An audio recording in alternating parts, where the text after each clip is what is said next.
The plank position is a wonderful all-body strengthener, and provided we do it with correct form, we build strength in the body and particularly the core very, very quickly.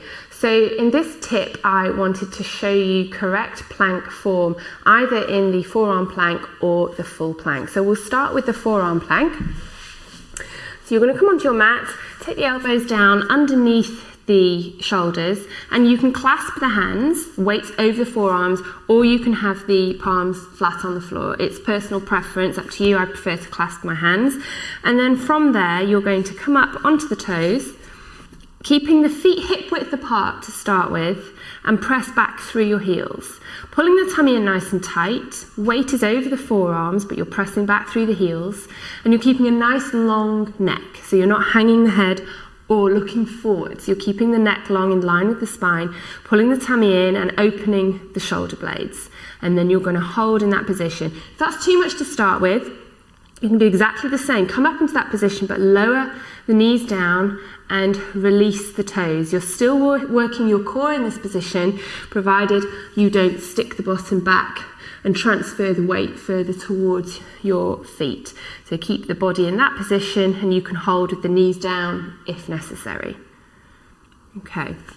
Full plank position is a little bit more challenging, obviously, for the wrists. So if you have a wrist injury, then probably best to stick with the forearm plank to strengthen the body. If you don't have a wrist injury, do come up onto the hands. The wrists are underneath the shoulders. And again, you're going to come up onto the toes. The feet need to be hip width apart, pressing back through the heels. The weight stays over the hands. Pull the tummy in and open the shoulder blades so you're not sinking the chest down towards the floor. Open the shoulder blades and keep a nice long neck. Try not to have the bottom too far up. And most certainly don't let the pelvis dip down, because that's going to hurt the lower back. So better to be too far up than too far down. But try and keep it neutral, and you're going to hold it there. Equally, if you need to, you can take the knees down, release the toes, but the weight needs to stay over the arms and not push back over the bottom. And you can hold it there and time yourself. You can put a stopwatch in front of you and progress from trying 15 seconds, the next day 30 seconds, add 15 seconds each day if you can to get up to a minute. And then once you've hit that 60-second mark, you can then just keep increasing each day to build strength.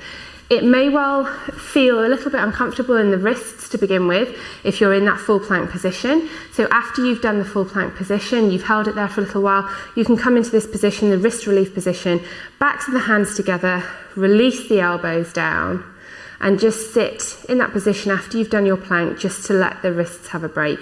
But after a few days of doing the plank, after 3 or 4 sessions of that, the wrists should start easing off a little bit, and you won't find any discomfort in there once they've strengthened. So it's also a great exercise to do to start strengthening the wrists for your other workouts as well. So I hope that was helpful and you enjoyed today's tip.